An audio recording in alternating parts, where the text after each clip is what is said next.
사도행전 23장 11절 말씀을 다 함께 봉독하겠습니다. 그날 밤에 주께서 바울 곁에 서서 이르시되 담대하라. 내가 예루살렘에서 나의 일을 증언한 것 같이 로마에서도 증언하여야 하리라 하시니라. 아멘. 오늘 눈과 또 비가 많이 왔는데요. 그럼에도 불구하고 이 새벽에 나오신 모든 분들에게 하나님의 은혜와 또 축복이 넘쳐나기를 예수님의 이름으로 축원합니다. 또한 온라인으로 지금 이 시간 예배를 드리신 모든 분들에게도 동일한 은혜가 넘쳐나기를 바라겠습니다. 지금 우리나라는 코로나 시대 이후로 다시 어둠의 터널을 지나가고 있는 중이라고 말할 수 있겠습니다. 그래서 우리는 지금 나라와 민족을 위해서 기도하지 않을 수 없는 것입니다. 나라를 이끌어가는 모든 리더들을 위해서 기도해야 합니다. 또한 우리나라의 모든 우상들이 또 떠나가기를 우리는 몸부림치며 기도해야 하는 것입니다. 모든 가정들 속에서 우상이 떠나가고 오직 하나님을 섬기는 그런 모든 공동체가 되어지게 해달라고 우리는 기도해야 한다는 것입니다. 그리고 특별히 이 어둠을 또 틈타서 또 가정과 사회 또 나라와 교회를 분열시키려는 모든 악의 권세들을 또 주님의 이름으로 대적하며 우리는 기도해야 한다는 것입니다. 그렇다면 우리는 지금 이러한 시점에서 우리에게 가장 필요한 영성이 있다면 그것은 무엇일까요? 우리는 지금 많은 상처와 또한 두려움 가운데 살아가고 있습니다. 그래서 많은 사람들은 원래 가졌던 그 선한 꿈을 잃어버린 채 또 하나님을 등지고 하나님을 찾지 않고 세상의 그 헛된 그 짧은 삶을 통해서 오로지 자신의 빈 공간을 채우려 하는, 그래서 우상에 빠져드는 그러한 헛된 꿈에 사로잡혀 있습니다. 그래서 아름다운 인생을 망치고 있습니다. 그래서 사람들에겐 정말로 필요한 위로가 있어야 한다는 것입니다. 그리고 정말로 그 악을 이길 수 있는 진정한 용기가 필요하다는 것입니다. 그렇다면 우리는 그러한 진짜로 받아야 할 위로와 그리고 악을 이길 수 있는 진정한 그 용기를 어디에서 우리는 공급받아야 할까요? 그래서 오늘 저는 봉독한 사도행전 23장 11절 말씀을 통해서 오늘 담대하라는 제목으로 주님께서 우리에게 주시고자 하는 말씀을 함께 나누고자 합니다. 먼저 우리의 인생을 자세히 살펴보면 첫 번째로 누구에게나 밤이 찾아온다는 사실입니다. 우리는 누구나 신앙생활을 하면서 짙은 어둠, 흑암의 터널을 지나갈 때가 많습니다. 이 터널을 지나간다는 것에서는 그 누구도 예외가 없습니다. 단 한 사람도 예외가 없습니다. 하나님이 함께하는 삶이지만 그럼에도 불구하고 우리 그리스도인들에게는 여전히 어두운 밤이, 어두운 고난이 우리에게 찾아온다는 것입니다. 그렇다면 오늘 본문에서 말씀하시는 사도 바울에게 찾아온 그날 밤, 그 밤은 어떤 밤을 말씀하는 것일까요? 오늘 본문 처음에 읽었던 부분을 보면 그날 밤에 주께서 바울 곁에 서서 이르시되, 그날 밤이라고 표현하십니다. 바울은 3차 선교 여행을 마치고 예루살렘에 옵니다. 하지만 예루살렘에 오자마자 그야말로 정말 끔찍한 일들을 많이 겪게 됩니다. 성전에 들어갔다가 끌려나와 죽을 뻔했고 겨우 사람들 앞에 서서 복음을 전할 기회를 얻었지만 예루살렘 사람들은 여전히 바울을 이단이라고 여기며 예수님의 십자가의 부활과 또 복음을 거부합니다. 그리고 바울을 재판에 세워서 죽이려고 합니다. 그래서 결국 바울은 유대인들의 최고의 의결기구인 산헤드린 공회 앞에 서게 됩니다. 그러나 바울은 자신의 선한 신앙을 이렇게 고백합니다. 나는 범사의 양심을 따라 하나님을 섬겼노라. 하지만 대제사장 아나니아는 그 말조차 듣기 싫어서 바울의 입을 치라고 명령까지 합니다. 이렇게 바울은 수치와 굴욕을 당하고 살인의 위협을 당하는 그런 위기에 처해 있었던 것입니다. 그야말로 바울에게는 험악한 짙은 어둠의 밤이 찾아온 것입니다. 이 산헤드린 공회는요, 예수님의 십자가 처형을 결정한 곳입니다. 그리고 스데반의 사형도 결정한 아주 강력하고 권세가 있는 그런 의결 기구입니다. 그래서 바울이 이 사내들인 공회에 섰다는 것은 그 자체가 아주 위험한 상태에 있다는 것을 의미하는 것입니다.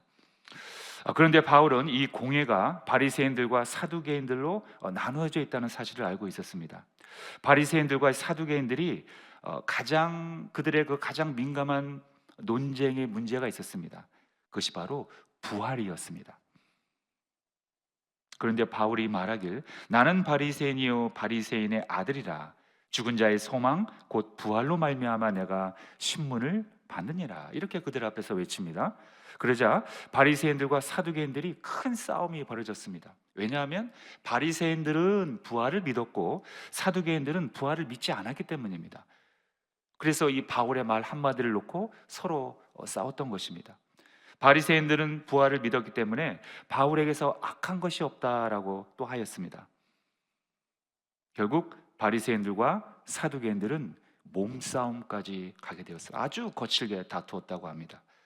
그리고 바울은 그 중간에서 거의 몸이 아주 크게 상할 뻔하였다고 합니다. 그야말로 바울은 이러나 저러나 생명의 위협을 받는 아주 짙은 어둠 가운데 있었던 그러한 바울의 삶이었던 것입니다. 그런데 여러분, 하나님은 왜 바울에게 이런 고초를 겪게 하셨을까요? 왜 이런 어둠의 밤을 지나가게 하셨을까요? 이방인들에게 복음을 전하라고 그렇게 사명을 주셨건만 왜 이런 고초를 당하게 하셨을까요? 뿐만 아니라 바울에게는 육체의 가시도 있었다고 성경은 고백하고 있습니다. 육체의 가시란 그 물리적인 육체적인 고통을 말하는 것입니다. 그래서 바울은 그 고통이 떠나가게 해달라고 주님께 3번이나 기도했다는 사실을 우리는 알고 있습니다. 그러나 하나님은 그 육체의 연약함을 고쳐주시지 않았습니다. 바울에게 여전히 그 짙은 어둠의 밤을 계속 허락한 것이었습니다. 왜일까요? 하나님은 바울에게 그 이유를 이렇게 말씀합니다. 고린도후서 12장 7절로 10절까지 말씀을 보면 여러 계시를 받은 것이 지극히 크므로 너무 자만하지 않게 하시려고 내 육체의 가시 곧 사탄의 사자를 주셨으니 이는 나를 쳐서 너무 자만하지 않게 하려 하심이라. 이것이 내게서 떠나가게 하기 위하여 내가 3번 주께 간구하였더니 나에게 이르시기를 내 은혜가 내게 족하도다. 이는 내 능력이 약한 데서 온전하여짐이라 하신지라.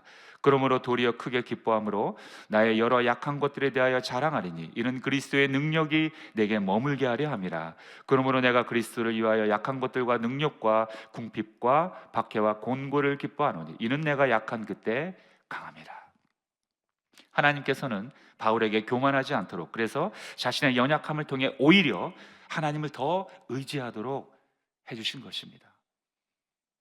여러분, 우리는 태어날 때부터 하나님을 사랑하는 존재로 태어난 것이 아니었습니다. 우리는 하나님을 대적하고 하나님의 돌보심에서 벗어나고자 하는 그 악한 본능이 있었다는 거예요. 하나님보다 내 자신을 더 신뢰하고 하나님보다 환경을 더 의지하고 하나님보다 이 화려한 세상을 더 좋아하는 것이 우리의 본능이라는 사실입니다. 그래서 하나님께서는 그러한 우리에게 때로는 육체의 가시를 주시기도 하고 그러한 짙은 어둠을 내리셔서 우리의 교만을 깨닫게 해주시고 우리의 자신의 모습을 바라보게 하셔서 겸손하게 만들어 오직 하나님만을 바라보도록 인도해 주신다는 사실입니다. 그러므로 여러분, 우리에게도 사도 바울처럼 인생의 어두운 밤이 찾아올 때가 있습니다. 그리고 육체의 가시가 돋을 때도 있습니다. 또 마음의 가시가 돋을 때도 있습니다. 사람들에게 둘러싸여 사도 바울처럼 수치와 모욕을 당할 때도 있습니다. 또 때로는 생명의 위협을 느낄 때도 있습니다. 그러나 이러한 때 하나님을 믿지 않는 사람들은 여전히 하나님을 떠나 자기 자신을 믿습니다. 또 환경을 신뢰합니다. 그러나 그러한 것들은 영원한 것이 아니기 때문에 우리의 믿음의 대상이 될 수 없습니다. 우리는 내 자신보다 더 거룩하시고 완전하신 하나님만을 신뢰하며 그분의 인도를 받아야 한다는 것입니다. 하나님은 절대적으로 선하신 분이며 우리를 사랑하시기 때문입니다. 그래서 하나님은 우리를 살리시는 길로 인도하시는 유일한 분이라는 사실입니다. 그런데 주님은 우리가 어두운 밤을 맞이할 때 또 한 가지 우리에게 주시는 놀라운 은혜가 있습니다. 절대로 혼자 내버려 두지 않는다는 사실입니다. 우리에게 찾아와 주신다는 것입니다. 왜냐하면 우리를 찾아오시는 것, 우리를 위로해 주시는 것, 이것이 바로 하나님의 성품이기 때문입니다. 아버지의 성품이기 때문입니다. 고린도후서 7장 6절에 보면 그러나 낙심한 자들을 위로하시는 하나님이 디도가 오므로 우리를 위로하셨으니, 또 시편 34편 18절에 보면 야훼는 마음이 상한 자를 가까이 하시고 중심으로 통회하는 자를 구원하시는도다. 낙심한 자들을 위로해 주십니다. 마음이 상한 자를 가까이 하십니다. 여러분, 혹시 이 자리에 마음이 낙심하신 분들이 있습니까? 또는 마음속에 상처가 있으신 분들이 있습니까? 사람을 찾아가지 마시고 하나님을 찾아가시기 바랍니다. 그래서 오늘 본문에 보면 외롭고 힘든 그 캄캄한 밤중에 주님은 바울에게 찾아오십니다. 그것을 성경은 이렇게 표현합니다. 바울 바로 곁에 오셨다고 오늘 본문에서 말씀하셨습니다. 오늘 처음에 읽었던 본문을 보면 그날 밤에 주께서 바울 곁에 서서 이렇게 표현하고 있습니다. 바울 곁에. 그래서 두 번째로 주님의 속성은 우리 곁에 오시는 주님이라는 것입니다. 이렇게 주님은 우리가 어둠의 터널을 지날 때 우리 곁에 오십니다. 우리는 보통 내가 고난을 당하면 하나님이 떠났다고 생각할 때가 많습니다. 하지만 그거는 본질적으로 볼 때 잘못된 생각입니다. 잘못된 신앙관입니다. 만약 그 말이 맞다면 예수님이 십자가에서 고통을 당할 때 당연히 고통을 당하고 어두운 밤이 찾아온 것이기 때문에 하나님이 주님을 버리셨던 것이어야 합니다. 그러나 우리는 그것이 아니라는 사실을 이미 알고 있습니다. 하나님은 그 처절한 십자가 형틀에서 오히려 주님과 하나가 되어 그 십자가와 함께 고통을 당하고 계셨던 분이 바로 아버지 하나님이셨던 것입니다. 마찬가지로 하나님은 우리가 고통을 당할 때도 늘 함께 계십니다. 왜냐하면 우리를 아들 예수처럼 자녀로 삼아주셨기 때문입니다. 그래서 우리의 연약함을 잊게 하시고 우리와 늘 함께 하신다는 것입니다. 여러분들이 승리를 할 때도, 여러분들이 실패를 할 때도, 여러분들이 상처를 당할 때도 주님은 여전히 우리와 함께 하신다는 사실입니다. 그래서 오늘 본문에서도 바울이 외롭고 고통당할 때 주님은 바로 바울 곁에 서서 바울과 함께 했던 것입니다. 내가 너와 함께함으로 절대로 낙심하지 말라는 것입니다. 오늘 이 새벽에 나오신 분들 중에 혹시 오늘의 사도 바울처럼 외롭고 처절한 긴 어둠의 터널을 지나가고 계시는 분들이 계십니까? 그렇다면 사도 바울 곁에 서서 계신 그 주님이 여러분들 곁에 서 계시다는 사실을 꼭 기억하시길 바랍니다. 주님은 저 멀리서 우리를 그저 바라만 보고 계시는 것이 아닙니다. 바로 우리 곁에 오셔서 우리의 닫혀있는 마음에 노크를 하고 계시다는 것입니다. 내가 들어갈 테니 마음을 열라고 우리에게 노크를 하고 계신다는 거예요. 여러분, 오늘 이 새벽에 주님 앞에 나아가 여러분들의 마음을 활짝 여시길 바랍니다. 내가 마음을 열지도 않았는데 주님의 음성을 듣기 원한다면, 응답을 듣기 원한다면 그것은 그렇게 주님의 음성이 들릴 수가 없다는 것입니다. 우리가 누군가와 진실한 대화를 하기 원한다면 그 사람에게 내 마음을 열어야 하는 것, 우리가 다 알고 있는 사실입니다. 그래야 상대방의 음성이 내 마음에 새겨지는 것입니다. 내가 열어야 상대방의 마음이 들을 수 있다는 것입니다. 그렇다면 주님 앞에 내 마음을 연다는 것은 좀 더 구체적으로 얘기할 때 무엇을 의미할까요?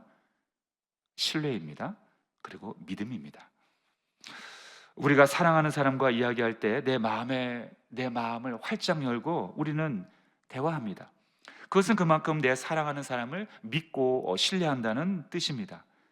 상대방을 믿지 않고 신뢰하지 않는다면 우리는 보통 마음을 닫아버립니다. 그러므로 성도 여러분, 주님께 마음을 활짝 여시길 바랍니다. 주님에게는 우리가 마음을 열어도 되는 분입니다. 저와 여러분들이 생명을 걸고 믿어도 되는 분입니다. 왜일까요?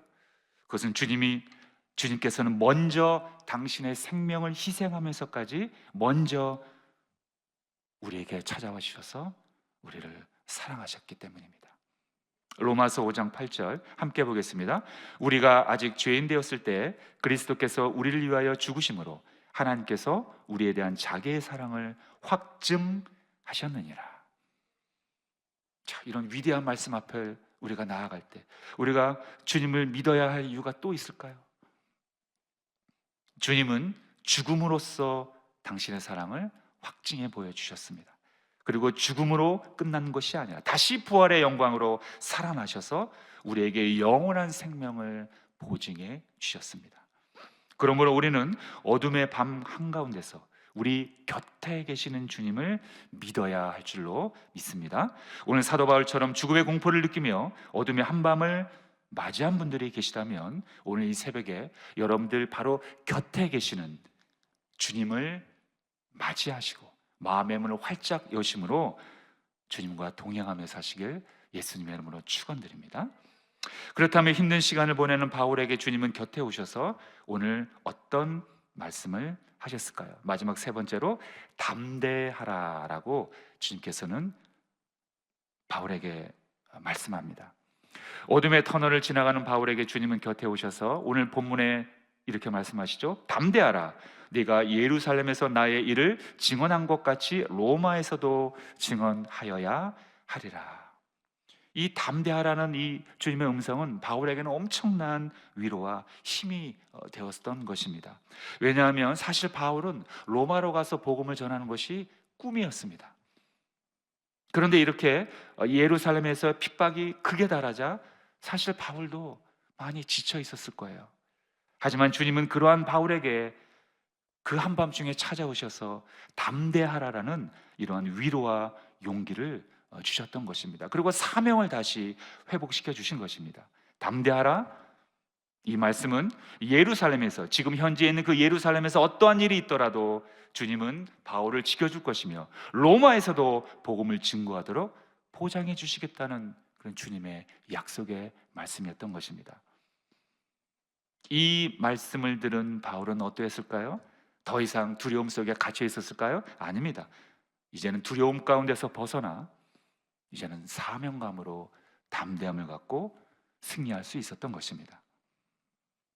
이렇게 예수님께서는 고달픈 우리의 인생 속에 찾아오셔서 말씀으로 우리에게 위로해 주시고 사명을 주시는 것입니다.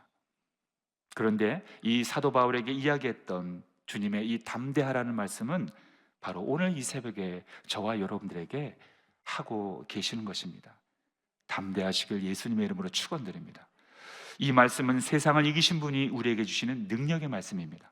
우리가 주님만을 믿고 따른다면 이 담대함의 능력은 반드시 우리들을 이 죄로 오염된 세상에서 지켜줄 것입니다.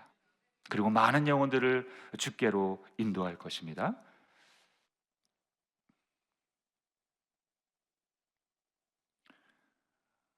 (1977년) 하나의 흑백 영화가 있었습니다. 그 영화는 저 높은 곳을 향하여라는 영화였습니다. 저는 어릴 적 이 영화를 보았습니다.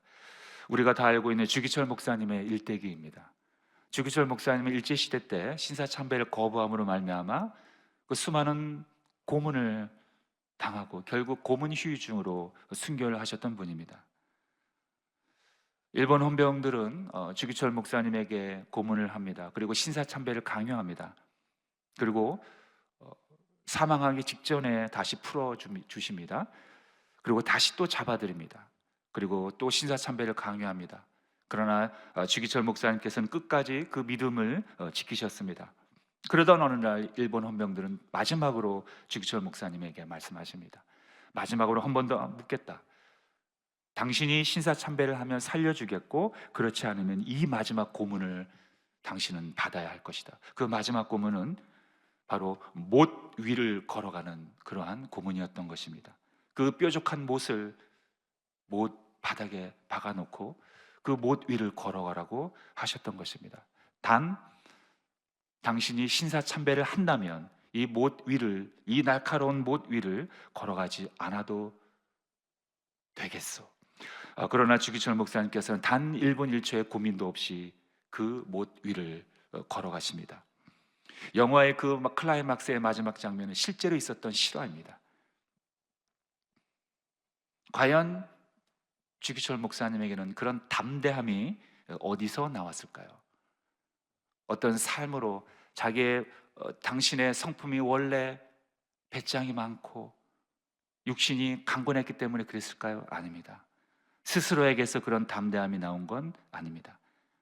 바로 부활하신 주님의 그 능력에서, 말씀의 능력에서 담대함이 나왔기에 죽음의 공포를 승리하시고 담대하게 하나님 앞으로 전진할 수 있었던 것입니다.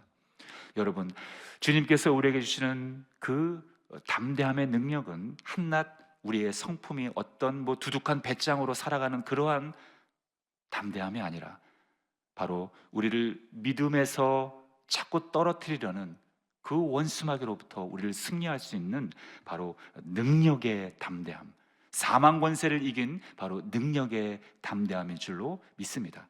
바로 그러한 담대함이 주님께서는 우리에게, 그리고 저와 여러분들에게 주시기 위해서 오늘 이 새벽에 성령을 통해서 말씀해 주시고 있는 것입니다.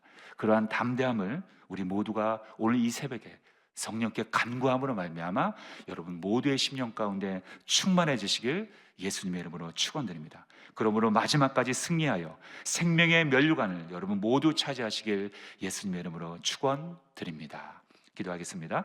살아계신 하나님 아버지, 감사합니다. 주님은 오늘 우리에게 말씀하십니다. 담대하라, 담대하라, 담대하라. 이 마지막 시대에 우리가 필요한 영성이 무엇입니까? 그것은 바로 주님께서 주시는 우리의 위로함과 더불어 하나님이 주시는 그 담대함이 필요합니다. 용기가 필요합니다. 하나님이 주시는 담대함이어야 합니다. 하나님, 그 담대함을 갖고 복음을 들고 사랑하는 가족과 이웃에게 하나님의 복음을 전하는 우리 모든 분들이 되게 하여 주시옵소서. 오늘도 귀한 예물을 아버지 앞에 올려드립니다. 하나님, 예물 가운데 축복하여 주시고 하나님, 우리의 사업장과 일터를 축복하여 주셔서 하나님의 나라에 크게 임하지 그리의 모든 우리의 일터가 사업장들이 되게 하여 주시옵소서. 오늘도 이 새벽 아침에 주님께 부르실 때 우리의 삶의 모든 문제가 떠나갈 것이며 하나님의 평강이 임하는 우리의 가정과 일터, 우리 교회가 되게 하여 주시옵소서. 예수님의 이름으로 축복하며 기도드리옵나이다. 아멘. 하늘에 계신 우리 아버지여, 이름이 거룩히 여김을 받으시오며 나라가 임하시오며 뜻이 하늘에서 이루어진 것 같이 땅에서도 이루어지이다. 오늘 우리에게 일용할 양식을 주시옵고 우리가 우리에게 죄 지은 자를 사하여 준 것 같이 우리 죄를 사하여 주시옵고 우리를 시험에 들게 하지 마시옵고 다만 악에서 구하시옵소서. 나라와 권세와 영광이 아버지께 영원히 있사옵나이다. 아멘. 할렐루야. 이제 기도하는 시간입니다. 먼저 나라와 민족을 위해서 기도해 주시기 바랍니다. 여의도 순복음교회와 이영훈 대표총회장님의 목회 사역과 건강을 위해서 기도해 주시기 바랍니다. 여의도 순복음 분당교회 우리 황선욱 담임 목사님의 목회 사역과 건강을 위해서 기도해 주시기 바랍니다. 교회 재직과 주의 종들, 파송된 선교사님들 위해서 기도해 주시고, 특별히 오늘 봄부흥의 2일차 예배가 진행됩니다. 오늘도 많은 분들 함께 오셔서 큰 은혜 받기를 원합니다. 그리고 4월 20일 부활절 새생명 전도 축제를 위해서 기도해 주시고, 여러분들 태신자 마음에 품고 있는 그런 전도의 대상자들을 꾸준히 또 교제하시고 만나셔서 부활절날 모두 모시고 오셔서 또 하나님의 그러한 축제가 되시길 또 바라겠습니다. 이 모든 것 위해서 또 오늘 하루도 성령 충만함으로 승리하는 하루가 되어지게 달라고 다 함께 주여 3번 부르짖고 통성으로 기도하겠습니다. 주여, 주여, 주여.